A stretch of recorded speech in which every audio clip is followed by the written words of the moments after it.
gonna rise with the sun. Step 2, get some good, some food in you. Step 3, think real hard about what you wanna be. Step 4, everybody just do your thing. Wake up, today's gonna be a good day.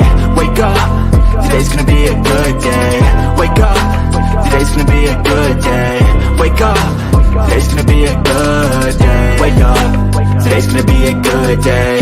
Wake up, today's gonna be a good day. Wake up, today's gonna be a good day.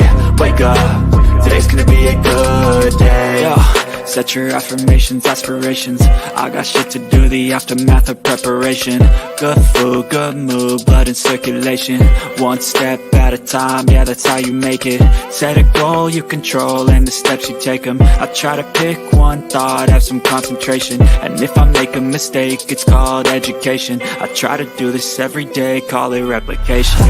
Wake up, today's gonna be a good day. Wake up, today's gonna be a good day. Wake up, today's gonna be a good day.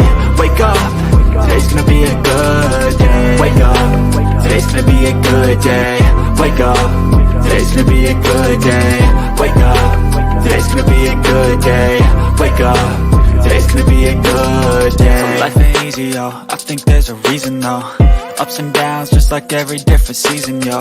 Sometimes I'm high, other times I'm barely breathing, though. I always gotta fight and hide from the demons, yo. Negative thoughts are poison, they rot. Head full of flies, so here come the clouds. They'll never stop unless I can swap all the bad for the good in my head when I'm lost. Yeah, so I'ma fake it till I make it. Positive thoughts are overtaken, I got patience. One day at a time is how you operate a cadence. A flow, you grow, you show yourself a foundation. Stay away from all the shit that causes temptation. I know that I like to do it cause it's sensation. I live my life in my head like a narration. Don't expect greatness, do my best, man, I'll take it. Wake up, today's gonna be a good day. Wake up, today's gonna be a good day. Wake up, today's gonna be a good day. Wake up, today's gonna be a good day. Wake up, today's gonna be a good day. Wake up, today's gonna be a good day. Wake up, today's gonna be a good day. Wake up, today's gonna be a good day. Wake up, really gonna rise with the sun. Step 2, get some good, some food in you. Step 3, think real hard about what you wanna be. Step 4, everybody just do your thing. Hi, Bullhorn Betty. Thank you for my shirt. Welcome to the Bullhorn Betty Kids Club. From the East Coast to the West Coast, we are everywhere true crime is. We are asking for the public's help. We are searching in the woods. We are doing what it takes here on the Bullhorn Betty channels to find answers to the most alarming cases we have been watching on the news. I can tell you personally that I have traveled this entire country seeking these answers and bringing that content right here to you here on the Bullhorn Betty channels and Bullhorn Betty Crime Stories.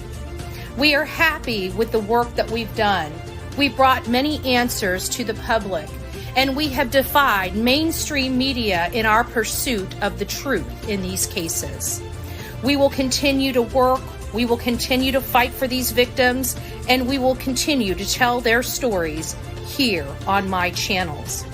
Welcome to the Bullhorn Betty brand of channels and the Coffee Club. Thank you for your love, thank you for your support, and more importantly, thank you for allowing me to bring these victims' stories to each and every one of you, advocating for each of these victims. God bless you, God bless America, and more importantly, God bless our victims.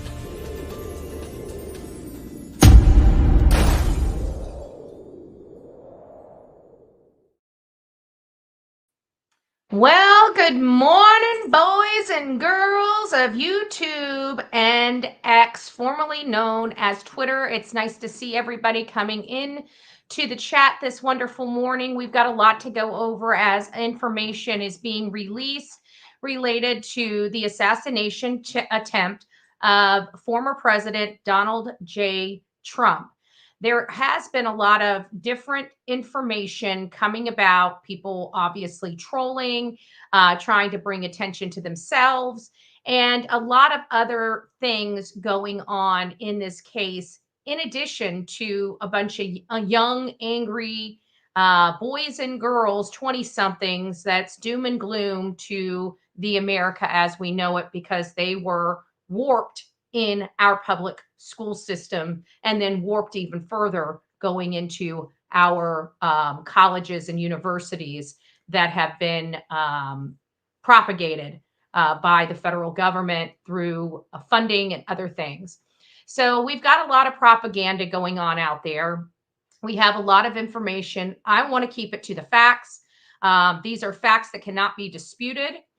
There is some commentary related to some speculation that we will be also speaking of, but we are going to main sources for information related to this attack on our country, because let's face it, it was an attack on us. Good morning, everybody. We got Delilah being, it was a coin toss this morning, whether we were going to be able to go, we were ever going to be on time. I couldn't settle her down, but she's settled down now. She's right next to me. So we'll pick her up here in just a little bit. Nice to see you, Southern. It's great to have everybody that's here. Jenny, the real me too, Rebecca, Sonia, our beautiful Sonia's up in the house. Don't forget to tell your mods in the chat, my mod squads, thank you. They're the ones that keep the commentary clean and friendly for everybody here in the chat. And trust me, being on the Bullhorn Betty channel, it's not that easy to do. And we do have very limited mods on here because we keep our circle pretty tight and pretty close. So on your way in, please don't forget to hit that like button. Don't forget to share this if it resonates with you. Earth Angel, it's nice to see you. Samantha, great to have you here. Rhonda, Kendra. There was a lot of commentary. Pete's up in the house. Adrian, it's nice to see you. Old Rusty's here. Karen, it's nice to have you. Linda, True Crime is in the house. True Crime Addict is in the house. Stephanie, it's nice to see you. Tap dancer, Liz. Is that our old paralegal Liz? Lizzie? I don't know. If you're not, hey, Salty Mama's up in the house. Just Deb, it's nice to see you. Gigi for life. Amy is up in the house. Good morning, love it. Dee Dee, good morning. SSD is up in the house. Christy, Nevada, it's great to have you here. Sharon Lee. Our beautiful Jen is saying good morning. Trump 2024, Unicorn, Indiana. Let's give everybody a prayer in this chat right now that is struggling with ailments or illnesses or just some other things, right? I hope everybody was praying for Caleb Harris yesterday. We learned during one of our lives that his body was identified in the lift station, and it was very hard news to hear. So we took a few moments just to speak about Caleb and ask for prayers. And I just want to thank you all that participated in those prayers. SRK, it's nice to see you. Virginia, it's nice to have you here. Sharon, Cheryl, Tina, it's nice to have you as well. We've got already over 100 people here. So I'm just going to scroll through. Van Lady, Mia Bright, it's nice to have you. For all the rest, Chaos, it's nice to see you as well, my love. For the rest of you that are up in the house, I just want to tell you, Cheyenne, good morning. It's nice to have you again. These are topics that we really don't like having because, in all fairness, everybody's trying to unite the country, right? I mean, it's gotten to a lethal level in this country with the political rhetoric. And, naturally, it's always pointing the finger, okay? And I want to diffuse that because, in all fairness, I do not want to allow people to create this situation and then say, well, it wasn't us, right? It wasn't us. It was, let's victim shame.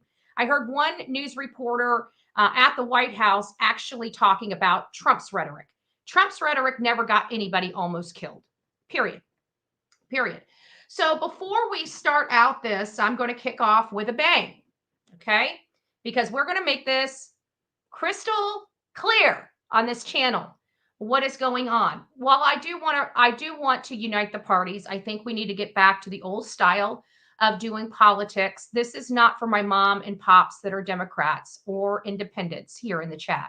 This is for top brass. You guys know I always go for the head honchos. They're the ones making these decisions. They're the ones making these statements. They are the ones, not our true blue Americans that just believe in the democratic process. Okay. We all have a right to believe what we choose to believe. We all have the right to vote the way we vote. We all have the right to have our opinions about either of the side of the aisle. This is going to be more right-leaning because I am a Republican, and I don't even like having the R next to my name because I just think the Republican Party's just as bad. I'm a conservative. I like the C next to my name. And that's what I am. You know, at the end of the day, I'm a conservative. I'm not a Republican. I'm not a Democrat. I'm not an independent. I'm a conservative. Okay. They don't have a party for conservative. The closest party for conservatives are the Republican Party. And therefore, I am part of the Republican Party. With that being said, this entire left-leaning, and I want to say left-leaning activists in our political landscape that are politicians have done a disservice to this country. And it's gotten to, I thought Donald Trump would have been attempted, you know, a long time ago, in all fairness, because this stuff has been going on for 9 years. It has been percolating and percolating and percolating until it's busting at its seams. And one of the wackadoos on the left decide to start wielding guns. We knew it was a matter of time because we've seen these 20-something-year-olds doing mass shootings, and they're doing that, I think, in an effort to try to get gun control. Well, we don't have a gun problem in this country. We have a people problem in this country. And I want to make sure that we focus on the people problem that we have in this country. So here is what we have. Okay, let's just read this. Let's play games. Okay, we're going to play games and then we're going to get into the show. Who made this statement? I just don't even know why they are uprising all over the country, and maybe they will. Who made that statement? Does anybody know? Was it Donald Trump? Pretty decisive, inciting language, huh? Nope, it wasn't. That was from Nancy Pelosi. That was from Nancy Pelosi in June 2018.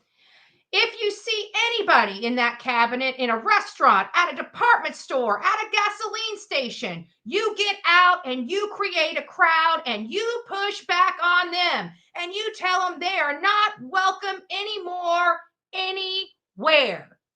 Anybody know who that was? Was that Donald Trump? Was it Donald Trump? No, that was Maxine Waters. And that was Maxine Waters in 2018. How about there needs to be unrest in the street for as long as there's unrest in our lives? Who made that statement? Was it Donald Trump? Was it Donald J. Trump? No, that was from Representative Anna Presley in 2022. How about this one? I hope Trump is assassinated. Anybody know who made those statements? Literally. I hope Trump is assassinated. Pretty decisive, clear language, right?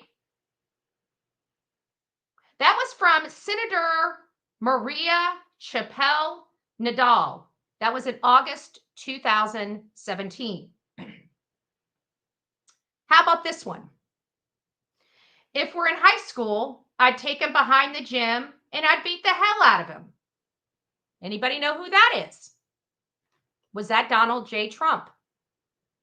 No, that is our current President Joe Biden in March. In March. So when we want to sit here and point the fingers, again, I'm just a facts type of person, right? I like facts. I like to make sure that we clear out all the wreckage because, in all fairness, in order for us to unite and move forward, we need to find out how we got here. How did Donald J. Trump almost get assassinated on July 13th, 2024? It is a very clear path forward. Very, very clear. Before we get started, I want to let you know that, and I do believe it's because of the pressure and the fact that the entire nation does not believe the federal government. It's so funny that now all of a sudden, poof, magically delicious, right? We now have a cracked phone. Well, imagine that. You didn't get to pull the wool over our eyes, but they're still going to do some corrupt stuff. Nobody wants to acknowledge what happened. Now, I am a person of fact. I am a person of fact. I sure am. Let me get this moved over. I want to get it in my first position. And so we are going to listen to somebody a little smarter than me. A little bit smarter than me. Let's listen. Anybody know who this guy is? One of the smartest people I know, right next to Trump. Let's listen to what he has to say.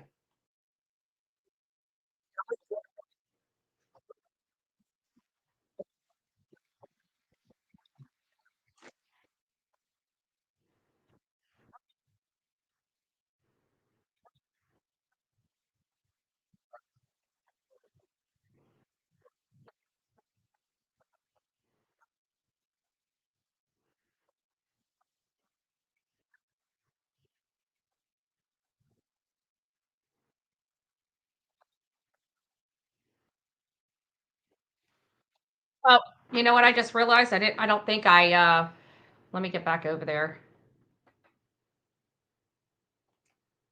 Hold on here.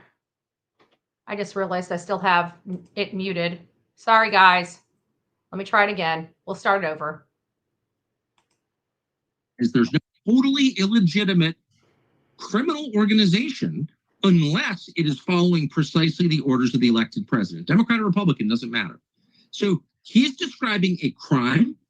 The people committing that crime in CIA should be in prison for long terms. That's the great threat to democracy right there. And the fact that no one on that set could even see that tells you how deeply corrupted they are. That's terrifying. And it's true, I happen to know. And I could bore you for hours, again, since I spent my life there and know a lot of people who work there. But the bottom line is there's no oversight at all.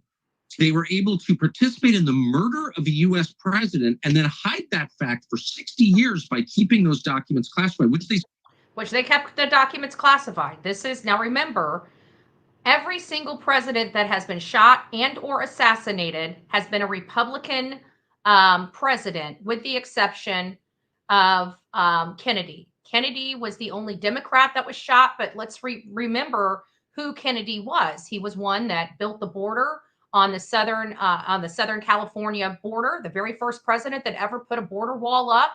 He was avid at, he was totally against the unalive of unborn children.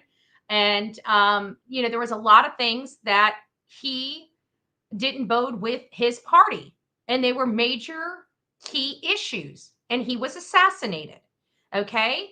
So many people say he was the most Republican Democrat that we've ever voted into office.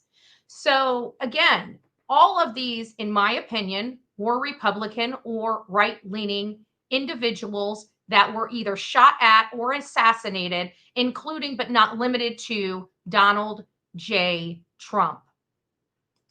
still are. It's unbelievable. And it's happening in front of all of us, and nobody seems to care.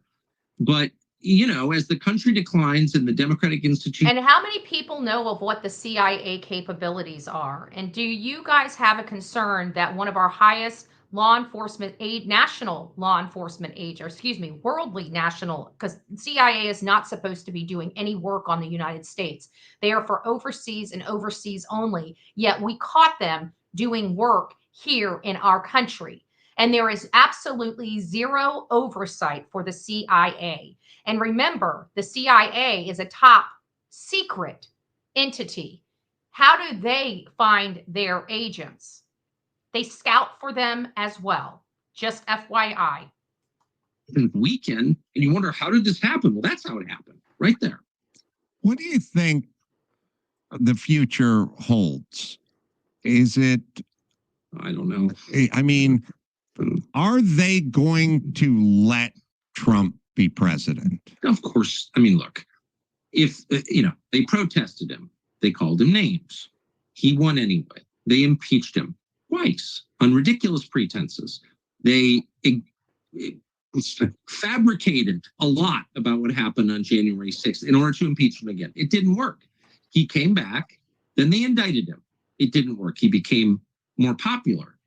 Then they indicted him 3 more times. And every single time his popularity rose. So if you begin with criticism, then you go to protest, then you go to impeachment, now you go to indictment, and none of them work, what's next?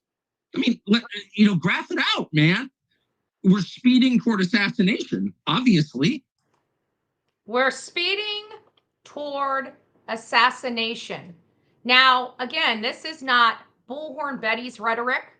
This is follow the path, right? We're on a follow the path train. And in this train, it resulted in this, what we are seeing behind me. Tucker Carlson made these analysis statements back in September, almost a year ago. Almost a year ago. That is very, very, very problematic for me.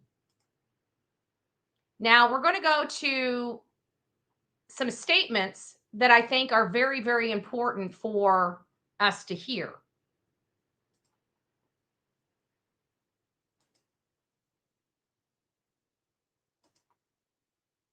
Or tomorrow, world leaders will gather to mark the 75th anniversary of the Collective Defense Treaty known as NATO, at a time when the president is seeking to unite both the alliance and his party here at home. The president touting his record with NATO in an exclusive interview with MSNBC this morning. The rest of the world is looking, our allies are looking for U.S. leadership. They should step in here and do this. I expanded NATO. I solidified NATO. Joining us now, Democratic Congressman Gregory Meeks from New York. He is the ranking member of the House Foreign Affairs Committee. Congressman, it's always a pleasure to see you. I thank you so much. I need to see or hear this Historic statement of Finland and Sweden joining NATO. Just that in and of itself is so remarkable. Add all the other things that you mentioned, Congressman. But meanwhile, the chair of the Congressional Black Caucus, Stephen Horsford, put out a statement. Where is it? Information to Either way, I can't find it in this one. The bottom line is this is the statement right here of Biden. Trump is an existential threat to democracy, while Biden is the best messenger. This is from Meeks. An existential threat. This came from Republican Gregory Meeks, and this was stated on July 8th, 2024. July 8th, 2024. I want you guys to think about that. That was 5 days before the attempted assassination of Donald J. Trump. This is not the right with the rhetoric, is my point. Nobody can clip Donald J. Trump saying these types of things about his opposing counterparts. These are coming from the left. And I'm sorry, people that are here that are on the left, but you didn't say these things. These are your representatives saying these things. I think you need to be aware of what your representatives really, truly have in their heart and soul. Because I can't imagine any true blood American on either side of the aisle being okay with this. Being okay with this. Now, I could be wrong. You know, I might have it all wrong. I may. I get it. I get it. Let me get some of these out so we can clear some things up. An existential threat. Not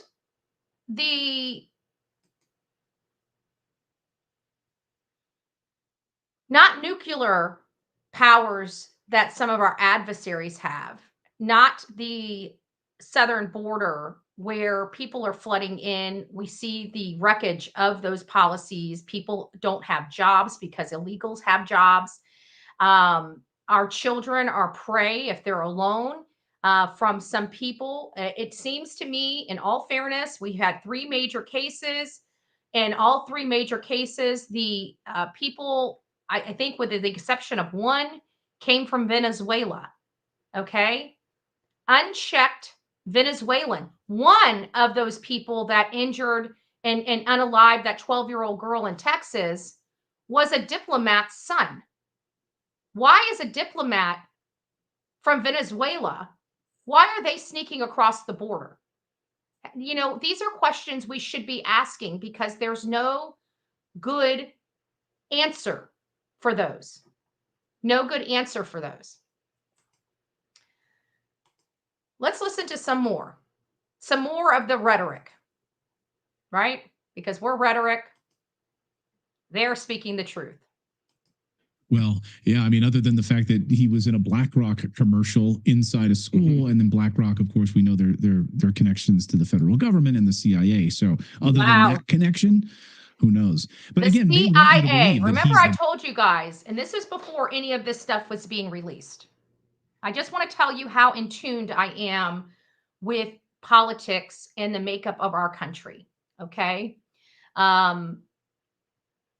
When I heard about this guy and I saw his movements, and like I said, he may not have any training on the record, but he's been trained.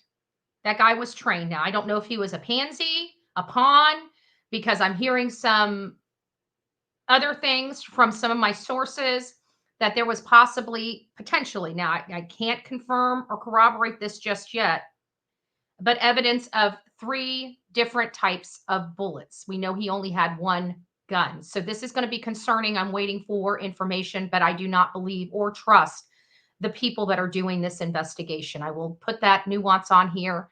I will put that nuance on here loud and clear. And for all the people of America, please, please, please don't believe them. Something is not right here. This is bigger than we know. Guy, right? Thomas Crooks. They want you to believe that he's the shooter, right? Meanwhile, CBS is reporting that a detonator was found on Crooks's body right next to where his body was shot and killed on that rooftop. His parents also called police on the day of the rally. Really? He's missing? He's 20 years old? We're learning the shooter's parents called law enforcement on the day of the rally to say they couldn't find their son. We know they're cooperating with law enforcement, and this comes as a new photograph obtained by local station WPXI shows a detonator device found next to Thomas Matthew Crooks' body after the attempted assassination. Crooks had explosives inside his car, found parked near the rally, and bomb-making materials inside his home. The alarming photo raises questions about whether Crooks had other plans as he opened fire. Less than 200 yards away from the rally stage while positioned on a rooftop, which the Secret Service says was within the perimeter delegated to local law enforcement. Now, I want you guys to see this. We have slopes on all of these roofs. All of these roofs have slopes on. And for whatever reason, this is one of the flattest roofs out of all of these. But yet we could have sniper teams on these higher pitched sloped roofs as opposed to this more flat roof. So this idea that they had a slope on the roof and couldn't put a sniper up there is hogwash. Period. Utterly hogwash. This pitch here was like a 2 to 312 based upon roofer's assessment, which means that it goes up. Maybe my roof is like a 112. That means it goes up an inch every 12 inches. Okay. My roof on this house is very flat. I can only use either rollout roof or metal on this house. Shingles will not work on my house because the pitch is so flat. Now you guys can see that this pitch here is much higher. This is probably a 4 or 5, 12, maybe higher. This is only a 2, 3, 12. Okay. So this right here is a flat roof. We learned that law enforcement was stationed in this very building. State and local law enforcement. This was their building. They're inside this building when this freaking shooter climbs up, and nobody could euthanize or eliminate the target before him firing off shots. Now, people are saying it was only 3 shots.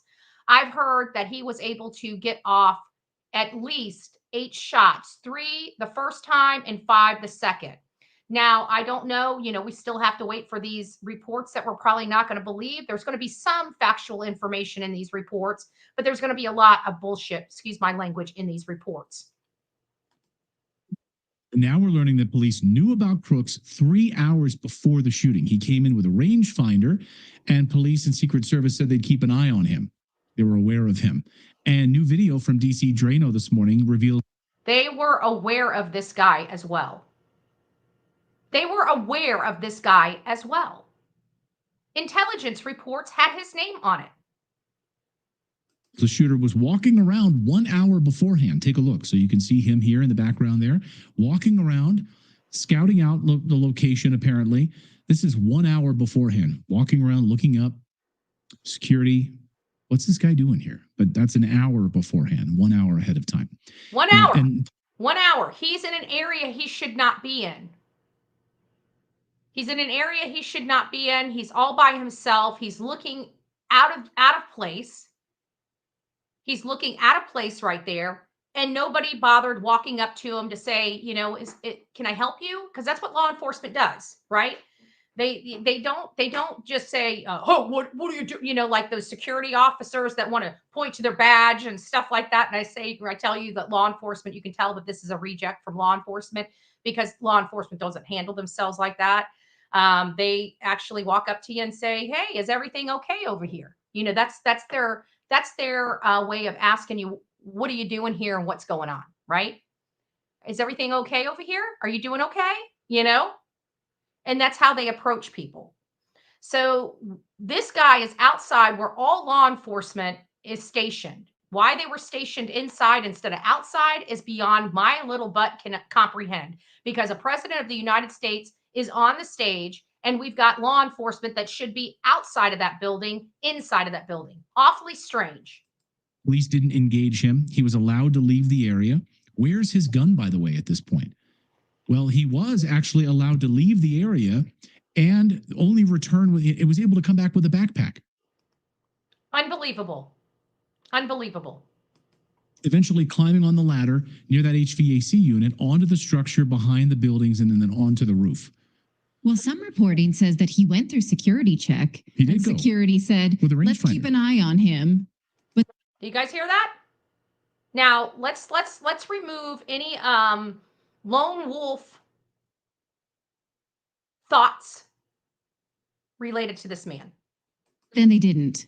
Right. Then let's, the same way you keep an eye on your kid when you're at a barbecue. So you bring a rangefinder, which is not maybe altogether that crazy. I mean, after all, you've got a lot of individuals who, are using it to be able to see closer. Sure. So, you want to, like you wear, use binoculars at a musical or something like that, right? To get a closer view of the stage. Like at the opera, those. Like the little monocle thing. Sure. When I go to a concert at a festival these days, they open your backpack and they check it. You're going into a presidential. I want to let you know that there is not one time you can just walk in with a closed backpack. They don't even put the backpack through the metal detectors at these rallies, guys. I want you to understand that. They literally open every single pocket and take every single thing out of your backpack right there in front of people.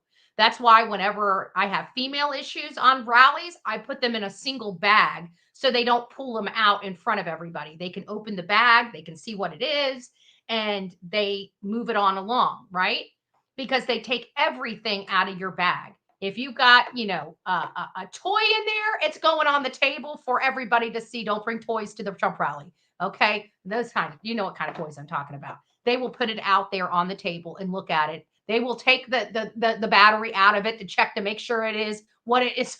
I'm being facetious here, but I'm trying to point out nobody goes into these units without having.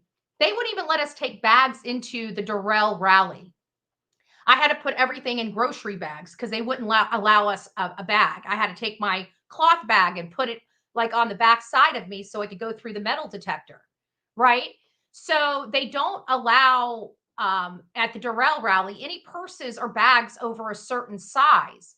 So, and everybody that did bring purses or anything like that, everything came out of each and every one of those purses. You don't get to go into these things without being thoroughly searched. Okay. So this right here and how a backpack was allowed to get in and how he was allowed to pass law enforcement at their checkpoints and get that bag in without checking it is insane. And I just want you guys to know that does not happen. That does not happen. With a backpack that's not checked? Well, interesting piece about the backpack story. And I spoke to an eyewitness on this who said they were told and sent emails before their arrival, no bags. Not allowed to bring bags, no bags. And no bags. Witnesses were seeing other people were bringing bags and saying, well, they're going to be upset because they're going to have their bags taken. Like, why are you bringing a bag? We got emails saying explicitly no bags. And they do put explicitly no bags on there. And they're talking about big bags. There's a lot of people that bring a bunch of crap to these things and it holds up the line because they have to take everything out of the bags. So it's more of a deterrent. Now, like I said, you bring a grocery bag that they can clearly see through or a clear bag that they can clearly see through. You don't really have a lot to worry about, but people were bringing, trying to get coolers in and stuff like that. You can't bring coolers into a Trump rally. Like I said, this is a very secure process.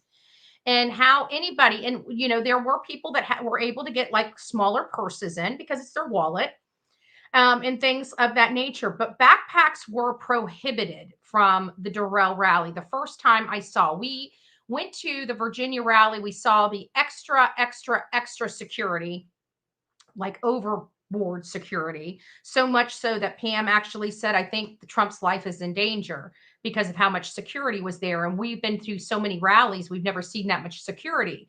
And then in Durrell, that was the first time that they put on there and highlighted and put in yellow highlighter that no bags allowed.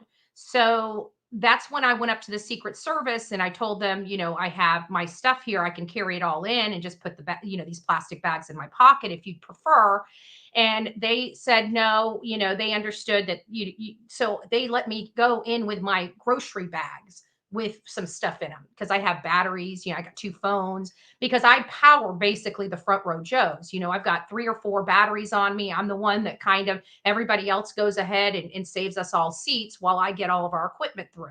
And it's just like, little charge batteries that turn on and off.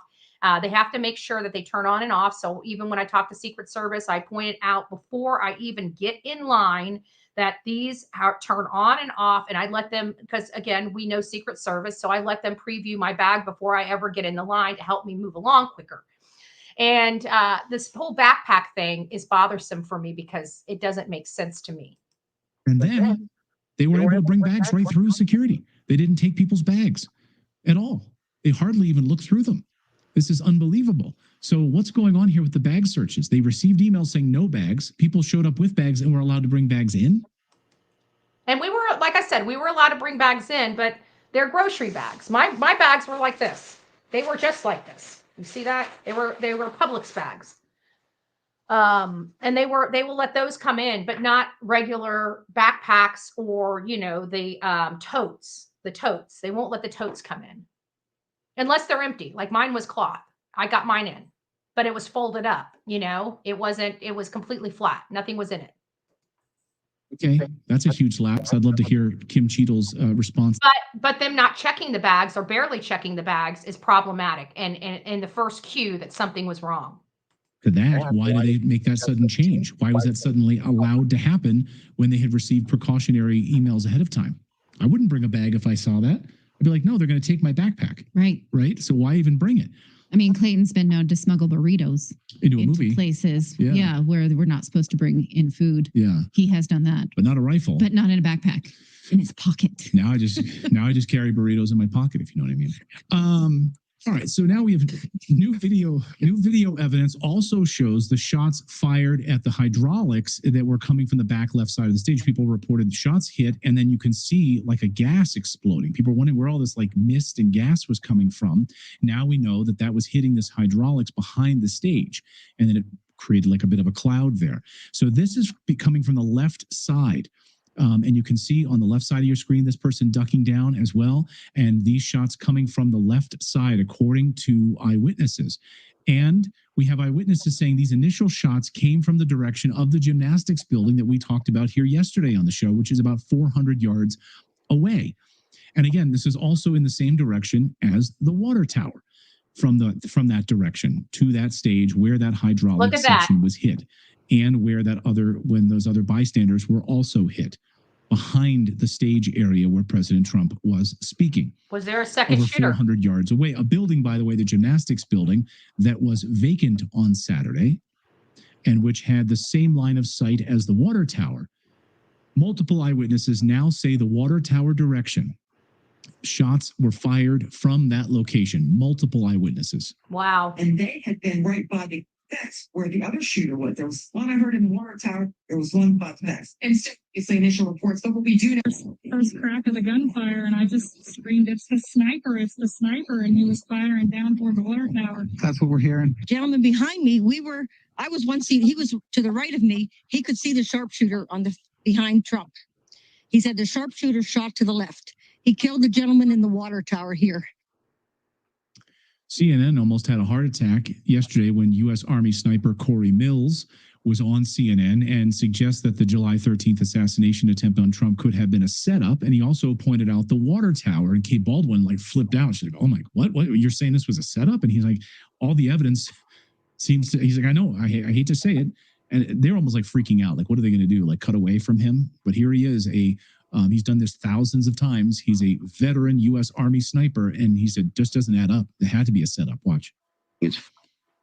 I look at all of these things, and I look at different videos where an assailant will pull a firearm on a law enforcement officer, and the first thing they do is they immediately pull and draw and mitigate the threat and the risk. I ask why the local law enforcement officer did not do so. The other thing is that when you set up an advanced team, I keep hearing this about the perimeter elements. Yeah. The perimeter is actually established by your threats that are in the area. So if I don't have any threats outside of 100 yards, okay, fine, I can cordon off a certain area. But if I have a building 160 yards perfectly adjacent to the stage, that's an obvious threat, especially with an elevated position that has overwatch. That's sniper's paradise. And, we talk about Eagle's Nest. You also have, which no one talks about, but the water tower. So what I'm hearing from you is it's not a failure on the ground for sure, but also a failure in advance? I think it's a failure in advance. I think it's a failure to... So then he dives deeper into the setup and the water tower. It's great. It's like 8 minutes long. I encourage you all to watch it. Now, earlier today, I spoke with Melody Hook, an eyewitness. She was there. She was behind Donald Trump in the bleachers with her husband and family. She saw Corey shot and killed right before her eyes. She says the official story is not true. You need to hear this, and wait until you hear what she says about the shooter's bomb-making evidence and the bomb crew and the FBI who showed up to. We'll be wrapping this up after this clip. The shots came from behind that red harvester that was sitting there. It didn't come from in front of it. Yes. So it didn't come from the building that everyone says it's coming from. Well, see, that's just it. We were in the bleachers. Corey was positioned over here. He was on the far side there was 3 sets of bleachers. Trump was in the middle. We were here. And then there was another set off to the other side. We were in the same set that Corey was in. So he was Corey who lost his life, the firefighter who lost his life. Yes. Yes. He was clear to the one end and we were kind of towards the other end. Like we watched the snipers go up onto the roof, get into position, and prior to that, I said to my husband, okay, we have a 5 o'clock start time. Trump's to speak at 5 o'clock. What's going on here? So Trump, the snipers did not go onto the roof. I look back on my photos last night's time. They didn't go onto the roof till 5:08. Wow. Is the time I took pictures of them climbing up the roof on the 2 roofs behind us. We only saw 4 snipers positioned that evening. Could there have been more off that we couldn't see? Possibly, but those are the only 4 that we saw. So they get up there. It was around 5:08 when I was recording them, and they kept looking. After they got up there, they kept looking to, straight ahead of them. And down below on the ground, there's like military. But I said to my husband kind of jokingly, I'm like, wow, seems kind of lax, like not that much presence of, like protection right around. Well, that's because they were all in the building that the shooter was on top of, just saying. Where Trump is going to be at. For somebody as big as what Trump is, I was a little bit dumbfounded. Like I jokingly said to my friend the day before that, she says, listen, I'm worried about you. I don't want you to go into this. There's crazies everywhere. I said, listen, we're going to the safest place I feel we could be. There's going to be so much Secret Service there, blah, blah, blah. I said, the only thing I'm worried about is my cell phone dying because I don't know if my battery is going to last. Like just joking about it because I seriously, I felt safe. Fast forward ahead a little bit, we get to the point where it's almost time for Trump to come out. And they start, playing different music and everything. And music starts, Trump starts to come out. And of course, we're all focused on him. No, you that's who you're waiting to see. You're not going to look around at anything else around you. You're just focused on him. He comes out, like I said, he talks to my son and his my friend's dad, like they're yelling, we love you, Trump. And he stops and points at him, says, I love you too. And just calm and cool. And he goes out and interacts with some people, goes up and starts talking. And like we're only a few minutes into it. Like he only spoke 10 minutes. Right. It wasn't very long. He was speaking at all. So all of a sudden you hear like all this commotion off to our right. And it's just like, but like I said, you're at a Trump rally. It's noisy. People are not quiet at a Trump rally. So I just kind of looked at my husband, gave him like this weird look. And at that point, I think he was more this way than Trump. Like he's starting to get, so we're just sitting there and all of a sudden you heard it. You just hear the gunshots. And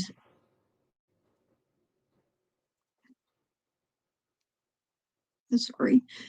I looked down at my niece and I just yelled at the boys. I said, get Riley. So they dove, they were like just dove, they just like dog piled on top of her. They're just laying on her, covering her. There was a couple of kids behind us, and I grabbed the little girl, just held her, and I said, I got you. And I laid on top of her I put her down in the bleachers and where your feet go. And I'm laying on her and I just start praying. Like, please, God, please make sure we're okay. Save us, Sorry, my dog's working. I'm like, please just save us. And I was just trying my hardest to compose myself, but I didn't know what to do. So we're all laying there, and the thing I remember the most was Riley looking up at me and just the fear in her face and the screaming. She would not stop screaming. That's all it was. It was just pure panic. And the shots just acted like they lasted forever and they weren't stopping. And I'm telling you, I never, ever, it was surreal. It was just, I did not dream something like that was going to happen. That is pretty powerful. People don't realize that there are victims other than the 3 there. There were children traumatized. There were families traumatized. There were a lot of people traumatized by this event. And people want to blame Trump for this. There's something seriously going on here. Seriously going on here. I want you to hear this young boy's message because I think it's important.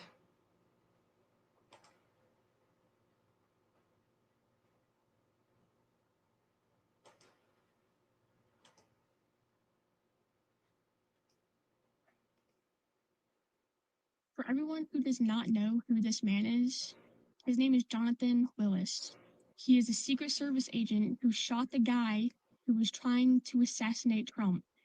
And for all of you saying that he knew he was there and had his sights on the shooter for several minutes and didn't do anything about it, I that is watched him. correct. He had his sights on him for at least 3 minutes, but was told by his superiors not to engage. And as soon as the shooter started taking his shots at Trump, Jonathan Willis was still told not to engage, but he did it anyway. He killed the shooter, and afterwards, he was taken in by the FBI and questioned. He was relieved from duty. He was fired for disobeying orders, for shooting the guy that was trying to kill Trump, for protecting Trump, for doing his job. He was fired. And I think we all need to stand with this agent, because if it wasn't for him, Trump might actually be dead right now. This man risked his whole career to save Trump, and he doesn't even have one regret about it. He's glad that he did it. So we all need to come together, unite, and stand up for Jonathan Willis, because he is our nation's hero. He saved our future. He saved America by not letting the shooter kill Trump. So let's show our support for this great American. Hard to believe. Like I said, there is a lot coming out. There's a lot coming out. This is a problem. We've heard that, yes, that the man was fired. We didn't know why. We all believed that it was because he didn't act fast enough, or he was waiting for, because Secret Service don't have to ask for permission to, if there's a threat, they have the right to eliminate that threat. And so he was immediately told to stand down. This is not going to be in the FBI reports. I doubt it. But we know something major happened here. This is not a lone wolf issue. And this is not rhetoric either. This is the reality of where we are right now. Just to give you guys a little bit of an insight, we have, there's potential for multiple shooters. Congress subpoenaed the head of the Secret Service, Kimberly Cheeto. She was supposed to be there Monday, and now Mayorkas has canceled her coming. So now she won't be reporting. Parents called police to report shooter missing. Crooks walked around 1 hour before. People were told they could not bring bags, then security let bags in. Bullets hit the hydraulics behind the sage at the crane from a different direction. Additional snipers on the water tower. Additional sniper potentially on the water tower. Interview with Melody Hook, which we just said was behind Trump. Butler County Sheriff's Department taking credit for saving Trump's life. Butler County Sheriff's Department needs to be brought in. They need to have their ass sitting in front of Congress. I don't give a rat's patootie. No, we're not giving them credit for Trump's life. Why were all their people inside a building that this man was on top of? Why weren't they out there in the heat protecting Trump? Okay. 2 motorcycle police that were escorting Trump's SUV are now suspected. So these are just a little bit of information related to the issues here. Now, I want you guys to hear just a little bit of this, because in all fairness, this enrages me a little bit. Strong once again with a focus on the military and foreign policy. Joining us now, former assistant to President Trump for National Security Affairs, Ambassador John Bolton. Ambassador, so good to see you. So tonight is all about foreign policy. What is the foreign policy of a second Donald Trump administration? Well, no one really knows because Trump doesn't know. He doesn't have a philosophy. He doesn't do policy in the commonly understood meaning of that phrase. He proceeds episodically, transactionally, and seen through the prism of what benefits Donald Trump. So he has themes that he comes back to, things he said over and over again, why he likes tariffs, why he likes to negotiate with authoritarian leaders. And why he basically doesn't want to get involved in American alliances, whether they strengthen American national security or not. Whether that comes through in either the vice presidential nominee's speech tonight or Trump's tomorrow, I don't know. But what you can predict with a high degree of certainty is that a Trump administration will proceed very uncertainly internationally. There's been a lot of reporting. Andrea Mitchell's done a lot of great reporting about the hesitance that NATO allies have about a Donald Trump administration, a second term, the nervousness they have about it, whether they can rely on the United States. Donald Trump, of course, has not been so fond of NATO, and he's not said friendly things about NATO. But during his time in office, were his policies friendly toward NATO? I had the chairman of the Intel Committee, Congressman Turner, on today, who said that yes, they were, and he believes NATO will be fine. Well, I'd like to believe that too. Policies, by what you've seen before, I think it's really high confidence that he again will strengthen NATO, and certainly NATO's not at risk. I'm sorry, that kind of came in out of nowhere, but from NATO. He doesn't understand the alliance. He sees it in terms of America providing defense contracting services to a bunch of ungrateful Europeans who don't pay for it. And if he had his druthers, I do think he would withdraw from the alliance. I think it's a very serious risk. What about the subject of Ukraine and the pick of J.D. Vance? J.D. Vance is somebody who believes that Ukraine needs to make a peace deal with Russia and to cede territory if necessary. He doesn't believe it's good. It's good financially for the United States to keep sending money to Ukraine because he doesn't believe Ukraine has the ability to win. What's your expectation for a posture toward Ukraine with Donald Trump back in office and now with J.D. Vance as his running mate? Well, I think it's going to be very bad for Ukraine. It's what Vance has said about it is wrong in many material respects. I don't think he appreciates the American national security interest in protecting Ukraine against this. No, I don't. I personally don't see the national. We don't need to be policing the world. That is not America's job. America only needs to be involved if it's a threat to America and American people. Can you imagine if China forced their will upon us? I think, in my opinion, then we should absolutely, without a doubt, not be in the world arena when it comes to wars. It is sending and killing a lot of our children for things that have nothing to do with the United States. Now, Bolton used to be, he's a reject. So I really don't care for this man very much or his leanings, but I thought this was important for you guys to hear. Unprovoked Russian aggression. There seems to be this idea that we're doing this out of the goodness of our hearts. It's an act of charity. We're nice people, although we are. We're doing it because there's an American national security interest in peace and security in Europe. Huge trading partners of ours. Europe is rich enough to handle their own problems. America does not need to be involved. Okay? It is not our land. It has nothing to do with the American people. We only should be engaging when it's for the benefit of America. We're putting our men and women's lives in danger. It should be for something. And allies in other areas around the world. It's interesting. One of the things Vance relies on is he says, we just need the Europeans to do more in Europe because we have to worry more about Chinese threats in the Pacific. And it is the case that China is the existential threat this century, but it's... Oh, so China is. Well, I'm glad you cleared that up for us. We've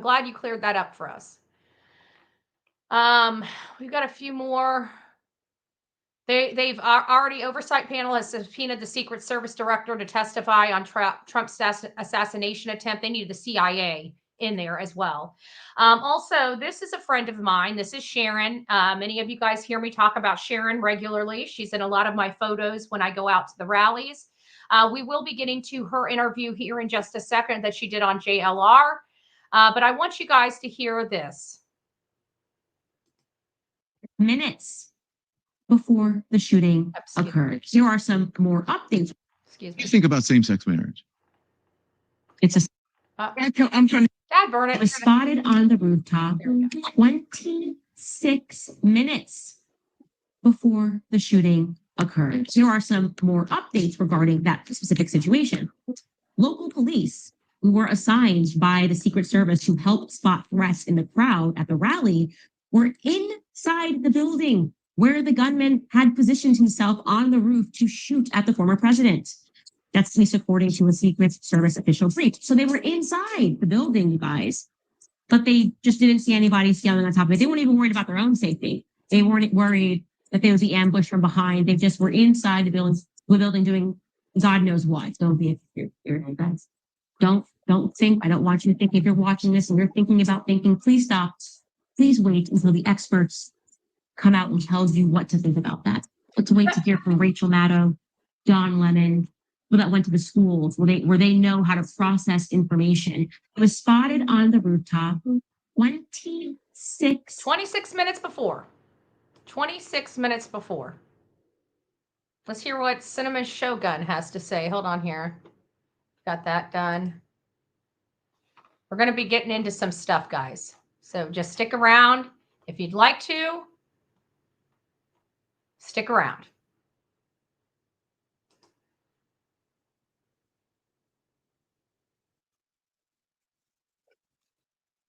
Everybody needs the advertisement. We have to do it here on this channel as well.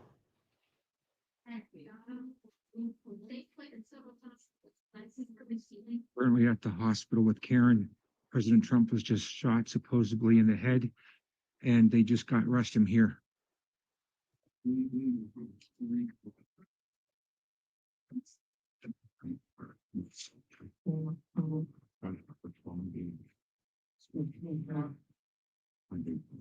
Who was that?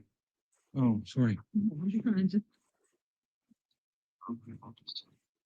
Him at the hospital. The man should never have been at the hospital. Let's read this. Before everyone forgets what actually happened on July 13th, they observed Crooks for 30 minutes prior to the attempted assassination. There were agents, officers stationed inside the same building he was perched on. Ample number of people in the crowd brought attention to Crooks' presence.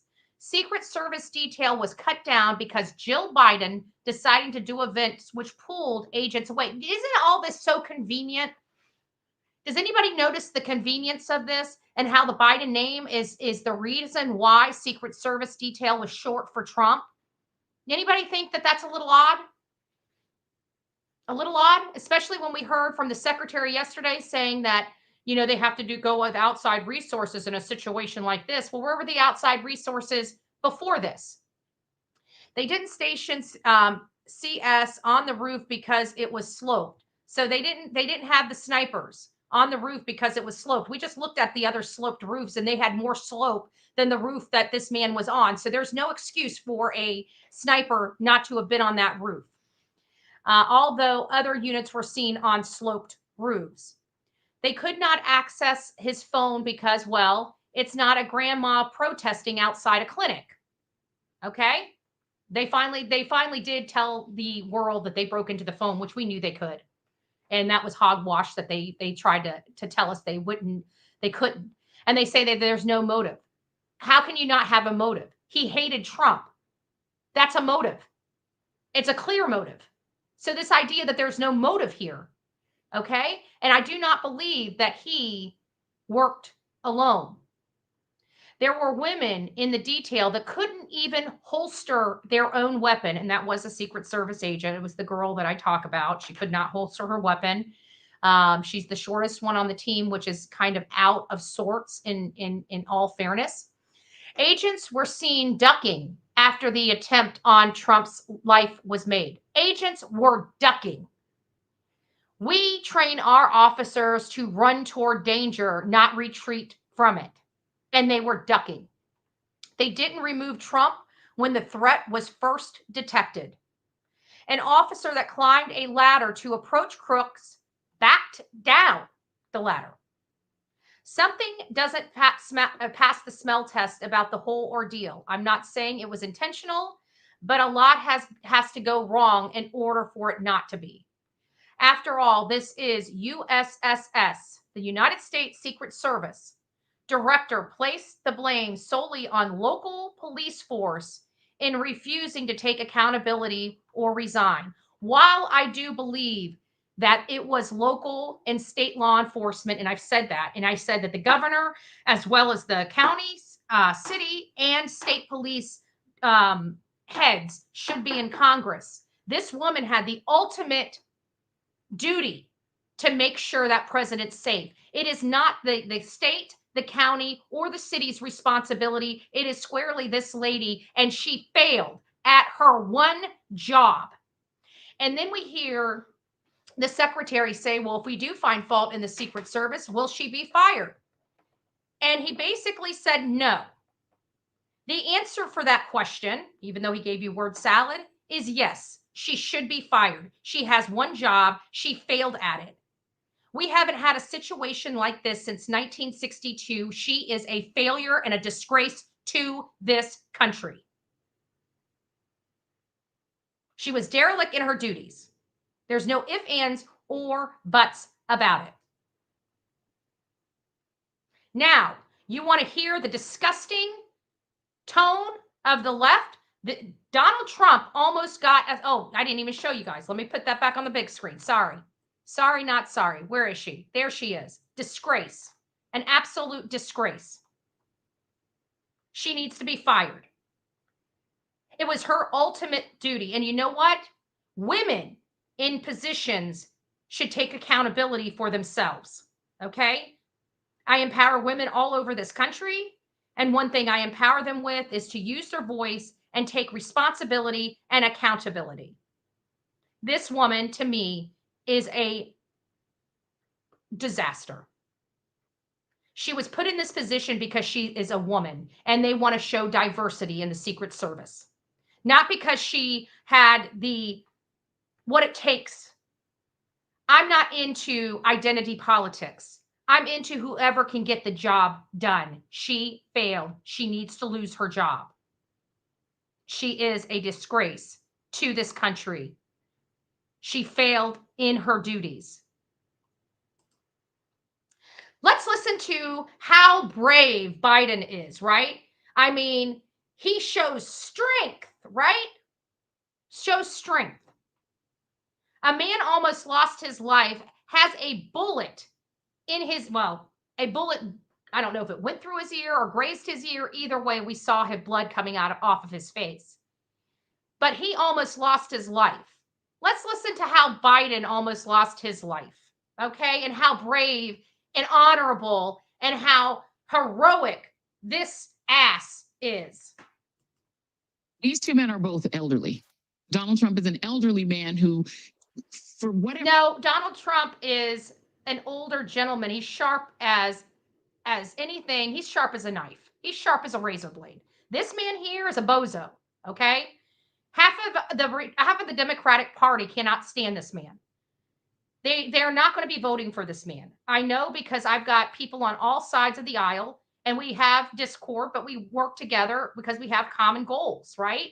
So I get a feel, also being on all these platforms, I get a feel of the vibe from the Democrat side, the real Democrats, the mom and pops, okay? Not these assholes in Washington and everything else, okay? The real mom and dads, they're not voting for this man. They will not put this man on their ticket. They will vote for Kennedy before they vote for this man right here. They ain't voting for him. They ain't voting for him.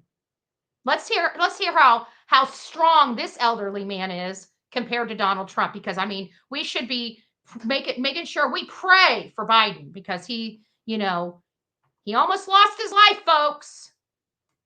Her reason was given 9 seconds to take a iconic photo op during an active shooter situation. Weird situation. We'll figure that out one day. But his survival. That man of even walks like an elderly man. You know what? Trump would not be in the position or even being a nominee for this presidential election if he walked and acted like this man right here. Period. And bouncing right back and going right to his convention. Let's listen to it. For whatever reason, was given 9 seconds to take a iconic photo op during an active shooter situation. Weird situation. We'll figure that out one day. But his survival of that and bouncing right back and going right to his convention is being conveyed in the media world as a sign of strength. Yes. This current president of the United States is 81 years old and has COVID. Should he be fine in a couple of days? Doesn't that convey exactly the same thing? That he's strong enough, older than Trump, to have. So they're trying to make the leap because Biden got COVID, that he's somehow stronger and has more strength than his other elderly counterpart, Donald Trump, which literally survived a gun battle. This is the rhetoric. This is the nonsense. This is the bullshit that I get so sick and tired of. And the rest of America, I think, concurs. And here's the Secret Service agent. Now, again, I do like her. I've known her. But this is a hot mess express. After Secret Service Barbie, she couldn't even a holster highly her trained gun. member of the She Secret couldn't holster Service, her gun. removes her weapon from its holster for the very first time in her career. She struggles to return her pea shooter as though it's her first day on the job. Fortuitously, her skills from a previous life as an amateur actress come into play, allowing her to convincingly mimic the swift draw of the weapon and scan the horizon for threats. Chewing her gum nonchalantly, she attempts to exude a tactical demeanor, reminiscent of a fusion between the Blues Brothers and Rosie O'Donnell. Despite her efforts, our agent's attempt to return her wireless hole punch to its home results in another failure. While she may have faltered at this most basic of tasks, she certainly looked cool while doing it. Just saying. It is unfortunate. Sorry, not sorry. This is going to be one that's going to offend some of the people in my chat, and I apologize ahead of time, but you know what? It is what it is. If you're vaccinated and boosted, you are highly protected. So there's no excuse for anyone being unvaccinated. This continues to be a pandemic of the unvaccinated. Wow. Pandemic. I'm not vaccinated. I just want to let everybody know you might want to stay away from me. You might want to stay away from me. So, as I stated, the investigators raced to crack into the phone used by Trump rally gunmen. Gunmen. Not man, men. Because there were more than one. New, faster phone cracking technology was used to access the phone of the Trump rally gunman, according to people familiar with the investigation who described the ongoing race to find any clues to the 20-year-old's motive. We know the motive. Good gracious. Why don't you say we're trying to find his cohorts? Because we know the motive. We know the motive. I'm so sick of this word salad for trying to kill the former president. Officials said Monday they were able to access a cell phone belonging to Thomas Matthew Crooks of Bethel Park, Pennsylvania. But they did not describe the technology behind that effort. Investigators are also exploring the possibility the gunman may have used two phones after the agent recovered the cell phone in Crooks' house with a dead battery, according to the people familiar with the matter who spoke on the condition of anonymity to describe details of the ongoing investigation. We do have people that are leaking information out there that are of high-ranking officials to get the information out because they don't trust the FBI either. Authorities say Crook fired an AR-style rifle at Trump from the rooftop near a campaign rally Saturday in Butler, Pennsylvania, killing one person in the crowd and critically injuring two others. Trump, who would officially become the Republican presidential nominee 2 days later, was wounded in the ear. Now I want to go back to Cinema Showman's statements. I think it starts here. The actual Thomas. And because of that, I think they were able to get in there and get rid of this dude's social media. I'm not saying that's 100% what happened or even 100% what I think happened, but I think that's a strong possibility.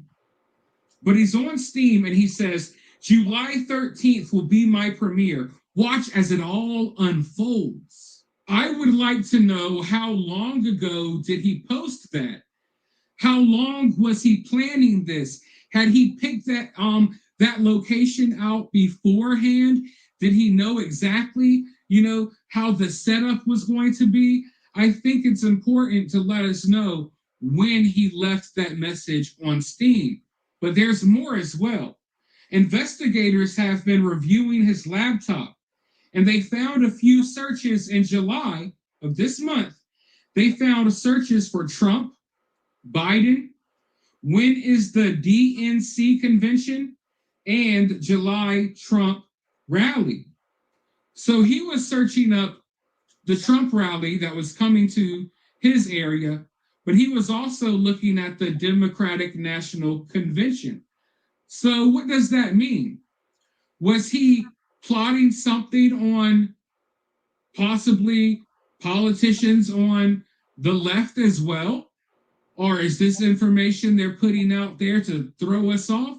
I don't know. I find it kind of interesting because in an interview, one of his classmates stated that he kind of hated all politicians. So I'm wondering if, like, at the beginning, he was trying to figure out who his target was going to be. Yet he made progressive and liberal contributions after President Biden was in office. And who he was going to try to take out. And he settled on the Trump rally, but maybe he was possibly trying to plot on the DNC as well. Did he think that he was going to get away, with doing what he did at the Trump rally? Because, he said that's when it will premiere. Watch it all. This man has got an engineer's mind. I bet you a lot of stuff he thought to confuse people in an investigation. Would he have thought that? Yes, because I think he was working with other people. I think he was working with other people. I don't think he was a lone wolf, as the FBI is going to try to lie to the American people about it. Because again, there's no way that shot in the hydraulics came from the direction of this boy here. Unfold. But investigators also said that they found no evidence of any particular ideology. The FBI said that they believe that this is notable. And they said that nobody in interviews reported Crooks discussing politics. Well, I think the FBI needs to maybe watch my YouTube channel. Maybe they need to turn on the news, because the FBI is claiming we haven't talked to anyone so far that said that he was discussing politics. But there are literal interviews with people who know him that said that he had discussed politics with them. So I don't know what that's about. And that right there alone. Because the FBI is already setting the stage to lie to the American people. What the FBI, what they fail to realize is in this day and age, this is not 1962. And there is a whole true crime genre out there that will not allow them to lie to the American people. We will not allow them to lie to us. We want the truth, the whole truth, and nothing but the truth. And we are not going to get it under this regime. Kind of throws me off, and it makes me wonder, how much can we trust from what they're saying so far?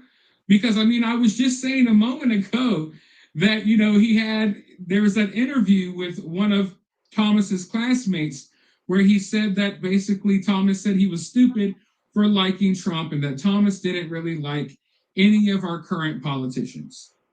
But hey, these people knew a younger Thomas. And in reality, I feel like that's the picture they're still painting for us. We still have, this image of Thomas in our mind, of Thomas when he's like 14. And they're going and interviewing his high school friends from when he was like 15 or 16. And they're talking about him getting bullied in high school. And they're kind of like not focused on the fact that he's a man now. He's 20. This isn't a high school kid. Maybe interviewing all of his, old high school associates isn't necessary. Bringing up the fact that, oh, he was bullied, and they're providing videos where it doesn't even look like he was bullied. But FBI also says that the suspect has 2 cell phones.